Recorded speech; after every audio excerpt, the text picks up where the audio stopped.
Danger bells మరోసారి మ్రోగుతున్నాయి. Corona కేసులు భారీగా పెరుగుతున్నాయి. తెలుగు రాష్ట్రాలలో తాజాగా వెలుగొందినటువంటి కరోనా కేసుల గురించి పూర్తి సమాచారం చూద్దాం. ఫ్రెండ్స్, దేశవ్యాప్తంగా మళ్ళీ కరోనా కేసులు భారీగా పెరుగుతున్నాయి. గత 24 గంటల్లో 423 కేసులు నమోదైనట్లు కేంద్ర ఆరోగ్య శాఖ మంత్రి వెల్లడించారు. అత్యధికంగా కేరళలో 266 కేసులు నమోదయ్యాయి. తెలంగాణ రాష్ట్రంలో గడిచినటువంటి 24 గంటల్లో 8 కేసులు కొత్త కేసులు నమోదవగా, ఇక ఆంధ్రప్రదేశ్లో కూడా అదే తరహాలో 8 కేసులు వెలుగు చూసినట్లు వైద్య ఆరోగ్య శాఖ అధికారులు తెలిపారు.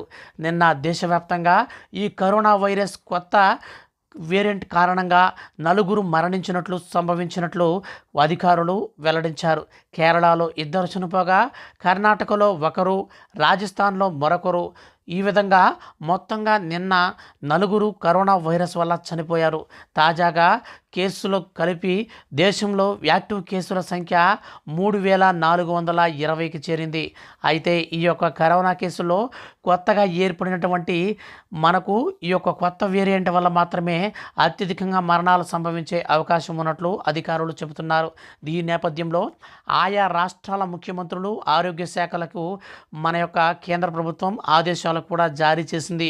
ప్రతి ఒక్కరూ కూడా తప్పనిసరిగా మాస్కులు ధరించాలని, శానిటైజర్ను ఉపయోగించాలని, అవసరమైతే తప్ప ఊరికే బయటకు అలా ఇలా తిరగొద్దని కేంద్ర ప్రభుత్వం ఆదేశాలు జారీ చేసింది.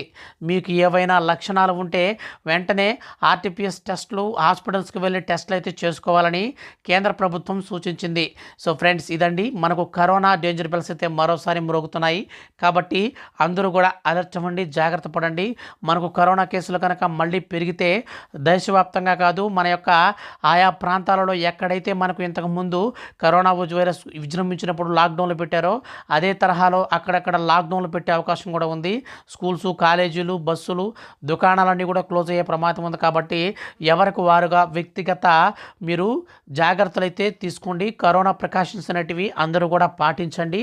ఫ్రెండ్స్, వీడియో కనుక నచ్చితే లైక్ చేయండి. దయచేసి ఈ వీడియోని అందరికీ షేర్ చేయండి. ఎవరు కూడా నిర్లక్ష్యంగా తిరగొద్దు.